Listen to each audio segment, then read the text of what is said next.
नमस्कार दोस्तों, स्वागत है आपका आपके अपने यूट्यूब चैनल मन अप स्टोरीज में। दोस्तों, कहानी चल रही है ज़िंदगी मिलेगी दोबारा और इसके 15 पार्ट अपलोड हो चुके हैं। ये 16वां पार्ट है। चलिए दोस्तों, 16वें पार्ट को शुरू करते हैं। अवनी ने माँ की मर्यादाओं की धज्जियां उड़ा दी थी। ज्योतिषी की भविष्यवाणी अवनी माने या न माने, लेकिन यह भी सच है कि साल भर गुजरते ही दोनों के जीवन में संकट शुरू हुआ था। क्या तुम सुन रही हो? जैसे ही उसकी माँ की तीखी आवाज़ उसके कानों में पड़ी, अवनी अतीत के भ्रम को दूर कर वास्तविकता की जमीन पर वापस आ गई। मुझे अब सब कुछ जानना है, सीमा देवी ने एक व्यवस्थित कठोर चेहरे के साथ तीखे स्वर में अवनी से कहा। विशाल जिंदा है माँ। पुलिस उसकी तलाश कर रही है। दोनों भाइयों ने इतने दिनों तक सबको बेवकूफ़ बनाया है। अवनी ने धीमी आवाज में फर्श की ओर देखते हुए कहा। वाह, और तुमने यह गंभीर बात मुझसे छुपाई? अद्भुत है, बहुत अद्भुत है। तुम जानते भी हो कि हमारे रिश्तेदार और पड़ोसी क्या कह रहे हैं? सीमा देवी ने मिश्रित आवाज में कहा। दरअसल परिवार अपने हाथों से छूटने का डर और भी तीव्र तरीके से सीमा देवी को जकड़े हुए महसूस हो रहा था। लोगों को जो कहना है कहे, बात करने के लिए मुंह है तो वो कहेंगे ही, लेकिन उन्हें अपने दिमाग में रखना है। क्या ऐसी कोई डील है? अगर उनके मुंह हैं तो हमारे भी कान हैं, अवनी ने असहिष्णु तरीके से कहा। माँ की डांट फिर भी स्वीकार की जा सकती है, लेकिन नकाब के पीछे अच्छे लोगों का दिखावा करने वालों की बात बिल्कुल भी स्वीकार नहीं की जा सकती। समय और फुर्सत समझकर करुणा के बहाव लेकर घाव में नमक रगड़ने के कायदे को मैं पहचानती हूँ। आप अपने रिश्तेदारों से कुछ नए और आसान कायदे आजमाने के लिए कह सकती हैं। इस तरह करुणा दिखाकर और कितने दिन चलेगा? अवनी की आवाज में स्पष्ट झुंझलाहट भरी थी।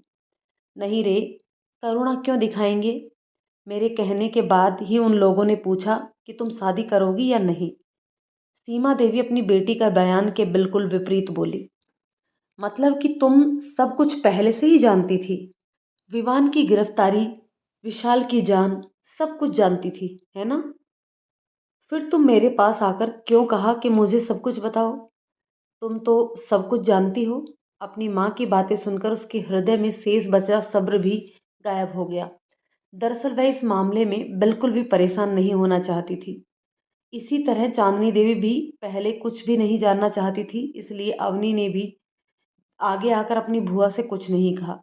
इसके अलावा उन्हें आलोक से समय समय पर अपडेट मिल रही थी, इसलिए पूछने की जरूरत भी नहीं पड़ी। तो क्या हुआ? तुम मेरी बेटी हो, क्या मैं तुमसे नहीं पूछ सकती? सीमा देवी अपनी बेटी की बातों को बिना तवज्जो देकर ही कहा। बेशक तुमको जानने का हक है माँ, लेकिन मुझे आगे बताइए कि तुम एक ही बात कितनी बार जानना चाहती हो? अवनी ने थक कर उत्तर दिया। इसके अलावा आपने रिश्तेदारों के साथ मिलकर जो शुरू किया है, उसे पूछना नहीं कहते, बल्कि प्रहार करना बोलते हैं। अवनी के दिमाग में चल रही बात उसके स्वभाव के खिलाफ थी। इसके अलावा विशाल जीवित रहे या ना रहे, मैं शादी करूंगी, और आलोक की माँ के स्वास्थ्य के कारण मैं चाहती हूँ कि शादी जल्द से जल्द निपट जाए। लेकिन अगर विशाल जिंदा है तो तुम शादी कैसे कर सकती है? सीमा देवी अपनी बेटी की बातों से बहुत हैरान होते हुए बोली। यदि वह अभी भी जीवित है तो तुम अभी भी उसकी विवाहित पत्नी हैं। लेकिन माँ, मृत्यु प्रमाण पत्र चाहिए, आधिकारिक दस्तावेज।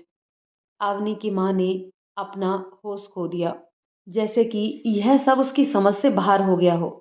अगर विशाल जिंदा है तो इन सर्टिफिकेट की सत्यता तो यूं ही समाप्त हो जाएगी।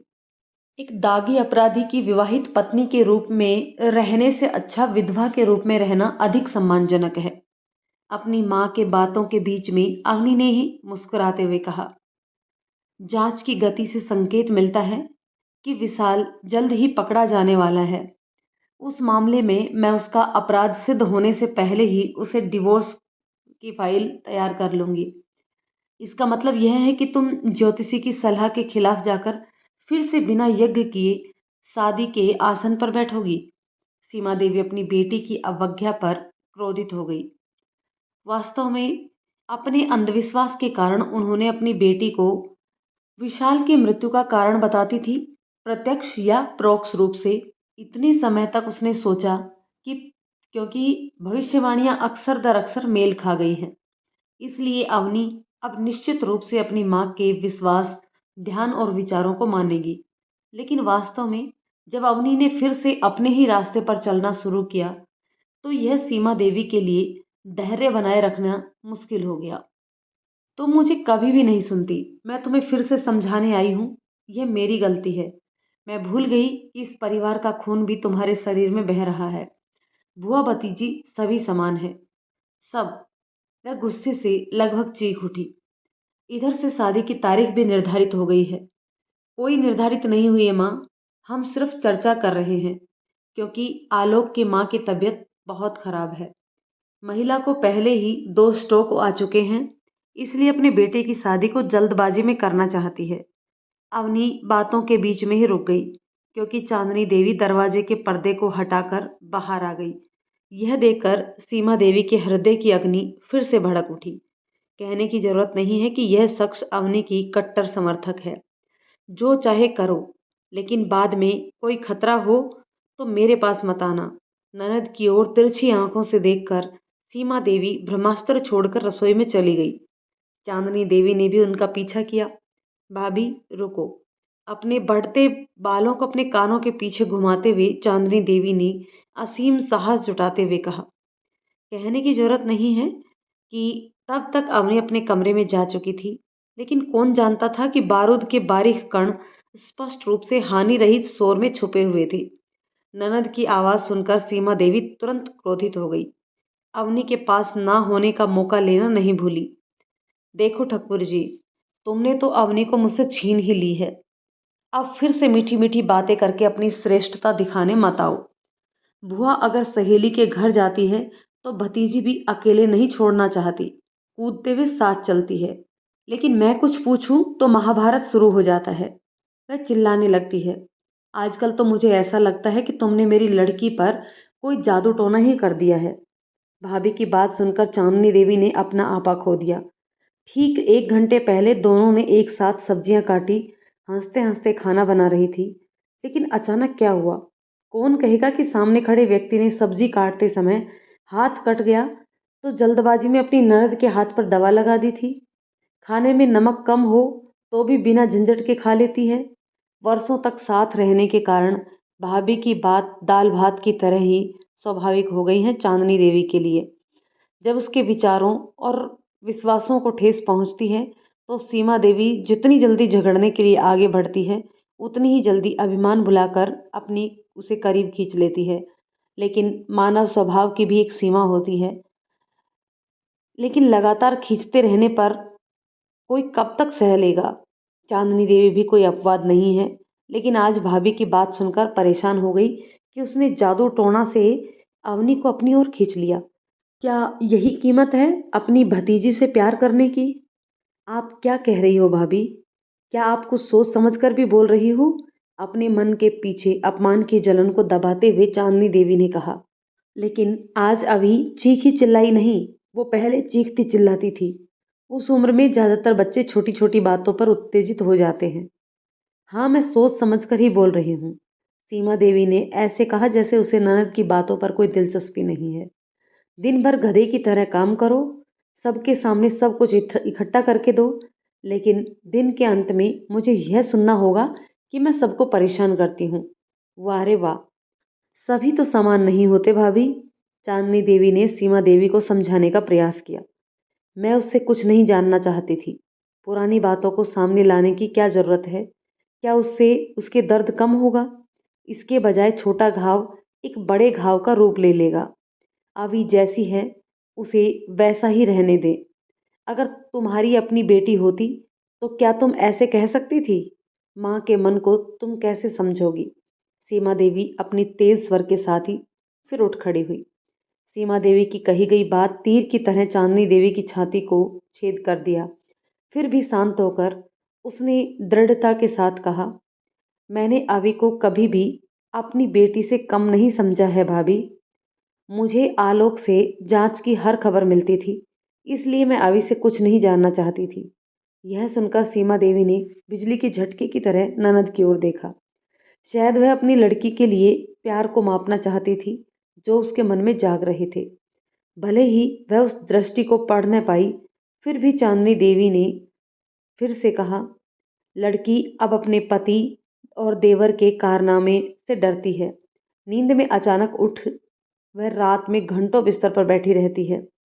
इस स्थिति में क्या वास्तव में ऐसा कहना आवश्यक है कि रिश्तेदारों की बात करके उसे तनाव देना? जोंक के मुंह में नमक पड़ने पर जैसी हालत होती है, सीमा देवी की भी स्थिति कुछ ऐसी ही हो गई।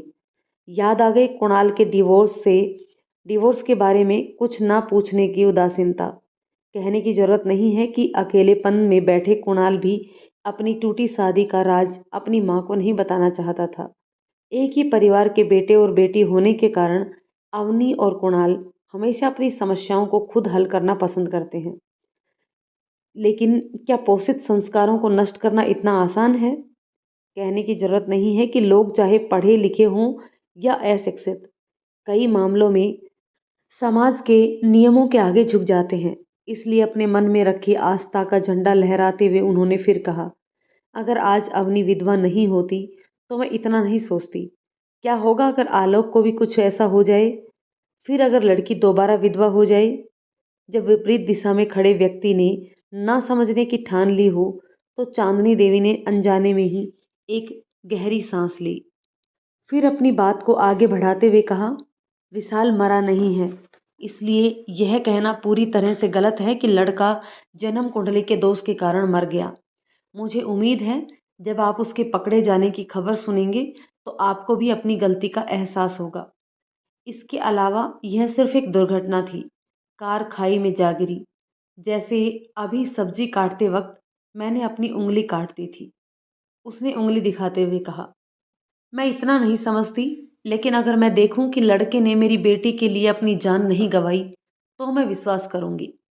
सीमा देवी ने ननद का हाथ हटाकर कहा, नहीं तो मैं अभी की शादी में शामिल नहीं रहूंगी और आलोक को भी अपना दामाद स्वीकार नहीं करूंगी। मैं नहीं चाहती कि फिर किसी और को नुकसान पहुंचे। क्या बात है, आज इतनी जल्दी बाहर आ गए?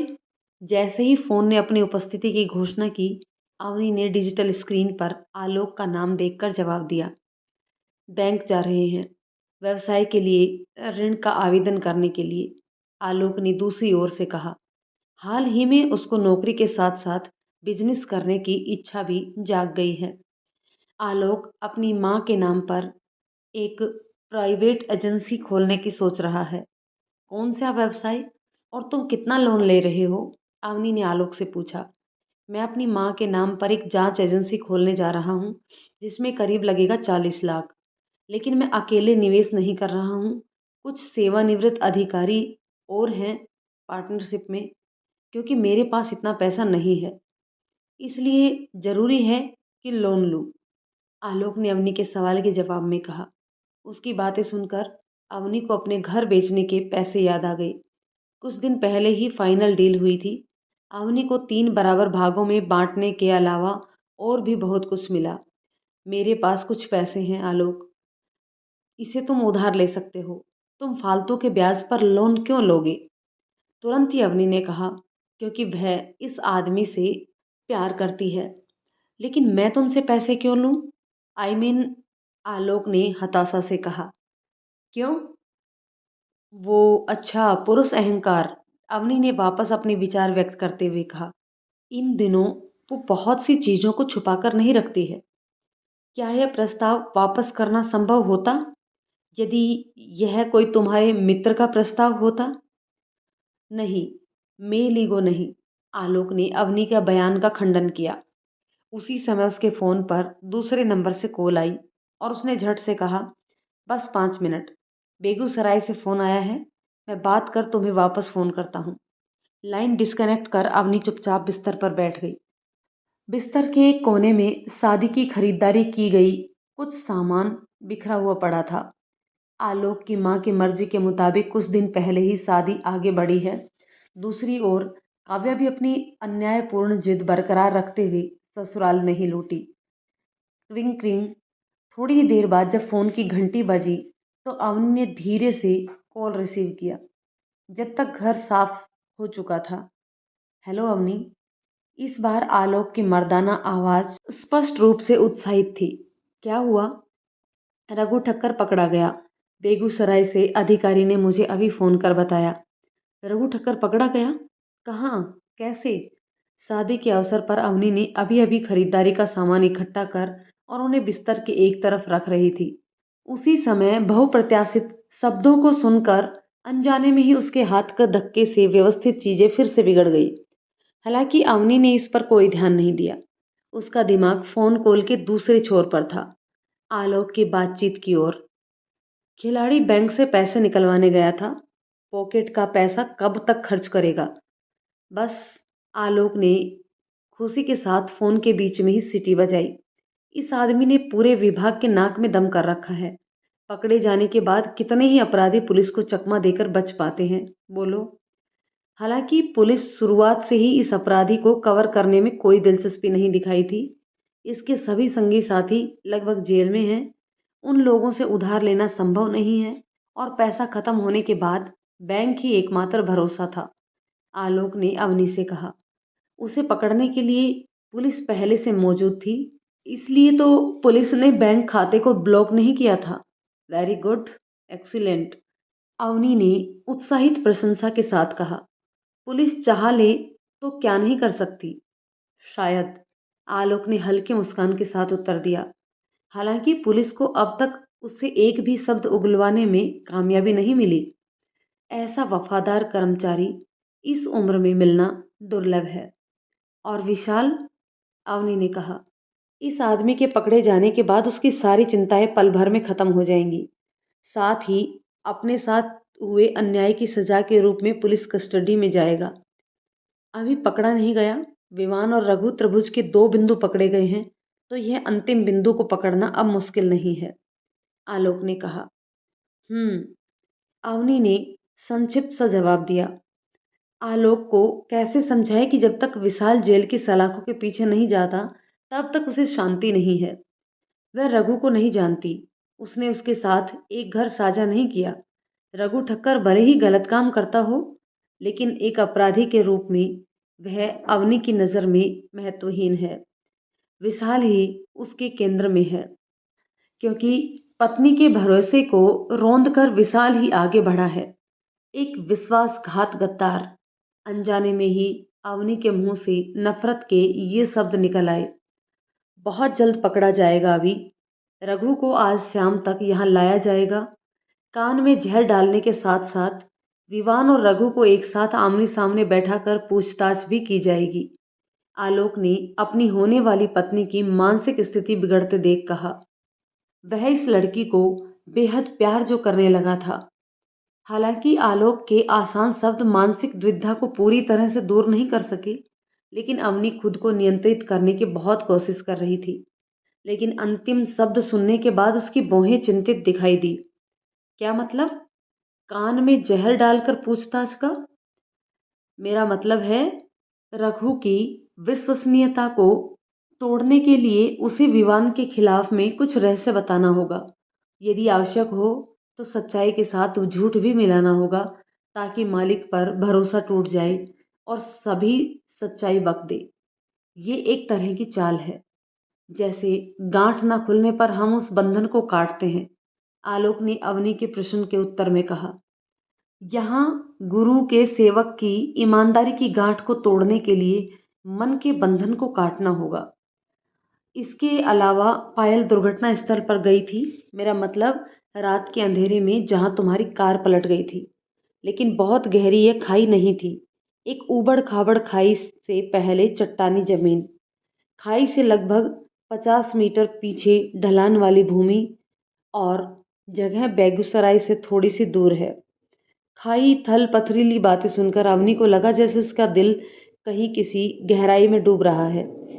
रात के अंधेरे में सड़क जो हेडलाइट्स की रोशनी से चलती है, हल्की ऊंचाई वाली ढलान भी खाई की तरह ही दिखती है। अपेक्षाकृत उस स्थान पर बहुत कम गाड़ियों का यातायात था। किसी तरह अवनी ने कार का बायां दरवाजा खोलकर नीचे कूदने में कामयाबी हासिल की थी। विशाल और रघु ठक्कर के चट्टानी जमीन से टकराने के बाद होश खोने से पहले संयुक्त चीखें सुनी थी अवनी ने। फिर उसकी आंखों के सामने ही अंधेरा सा छा गया। हालांकि उसने खुद को अस्पताल में नहीं पाया, होश आने के बाद अवनी सड़क के किनारे पर ही पड़ी थी। फिर थाने, अस्पताल, पूछताछ के लिए दौड़ना शुरू हुआ। कितना कुछ स्थानीय थाना प्रभारी ने बताया कि कार के खाई में गिरने से दोनों की मौत हो गई, लेकिन शव नहीं मिला। क्या हुआ? तुम बातों का जवाब क्यों नहीं दे रहे हो? दूसरी ओर अवनी अतीत के भ्रम को खत्म कर वापस वास्तविकता की जमीन पर आ गई। फिर उसने धीरे से अपने माथे पर लगे निशान को सहलाया और कहा, विशाल की माँ और भाई दोनों आगे की जांच के लिए कह रहे थे। फिर दुर्घटना में जीवित बचे व्यक्ति के कारण मेरा नाम मुख्य संदिग्ध के रूप में सामने आ गया। कुछ दिनों तक स्थानीय मीडिया, पत्रकार सब ऊपर नीचे करते रहे, लेकिन इसके बाद सब कुछ शांत हो गया। अवनी ने अपने विचारों को अधूरा छोड़कर समाप्त करने की कोशिश करती है, पर बार बार आने वाले इस मामले को याद नहीं रखना चाहती।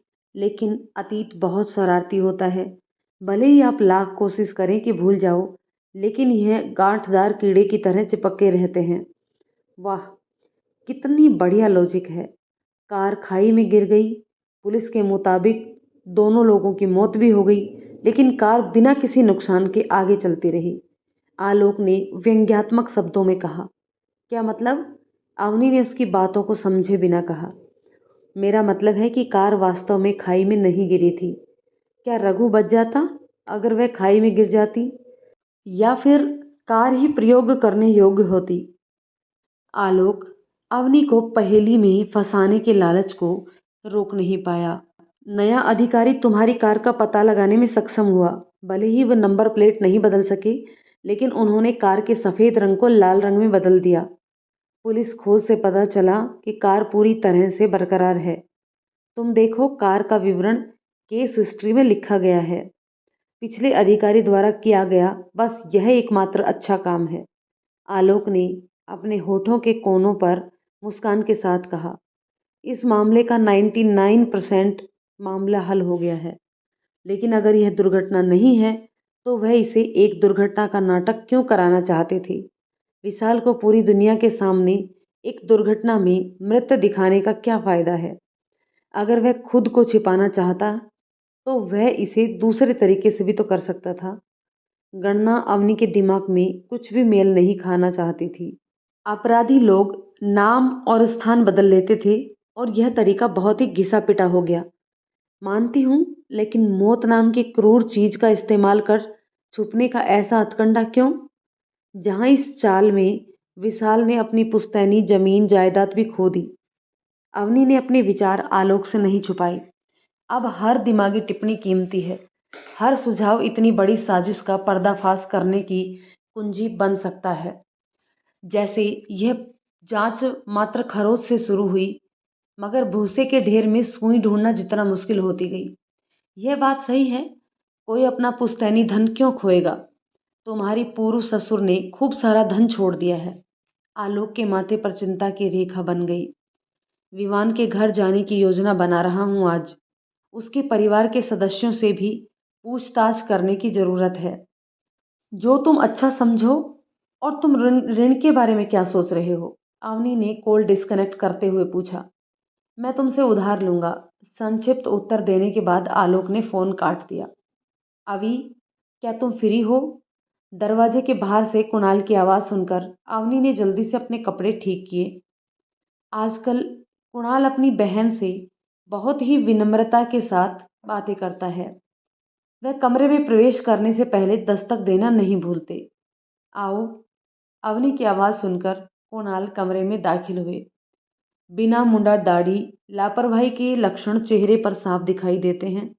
चिंता और हताशा के कारण कुछ ही दिनों में चेहरे की सुंदरता गायब हो गई है। अनचाहे बाल प्राकृतिक रूप से बढ़ गए हैं। वह अपनी आंखों के कोने में जमा गंदगी को भी साफ करना भूल गया। भाई की ऐसी दुर्दशा देख अवनी का सीना दर्द से कांप उठा।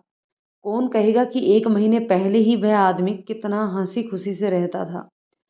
सिद्धि और रिद्धि की मिली जुली चीख घर में जीवन की एक नब्ज थी।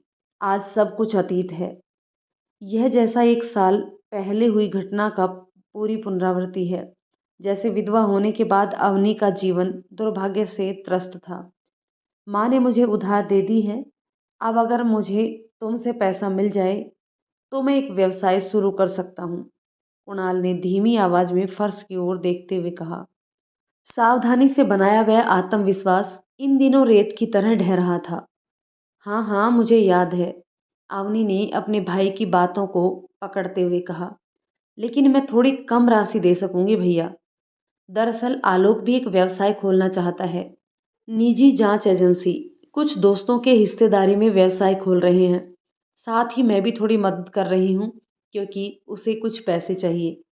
निजी जांच एजेंसी? अपनी बहन की बात सुनकर कुणाल लगभग उत्तेजित हो गए। मैंने भी तो यही प्लानिंग की है।